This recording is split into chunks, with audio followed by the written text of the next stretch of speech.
I had a dream last night. It was the graduation ceremony, and Leia, Molly, Connor, Max, Ruby, and I were all graduating from high school. During the graduation, all of a sudden, this thing was somehow going off.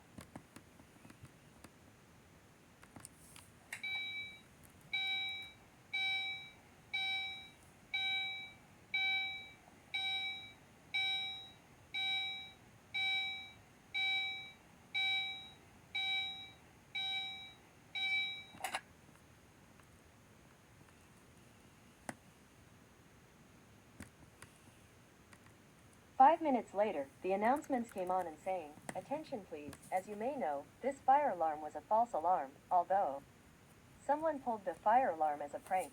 Then I knew that Leia pulled the fire alarm at the graduation ceremony. I yelled at her super duper extremely loudly. Then Mrs. Novak came to us and yelled, 'Leia, you are permanently expelled from this school. Expelled. You will not be graduating from high school this year.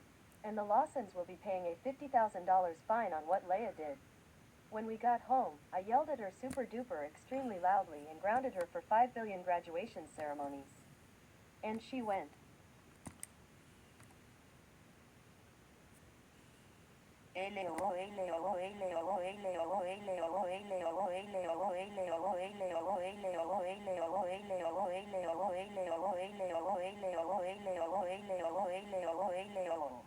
Like, subscribe, comment.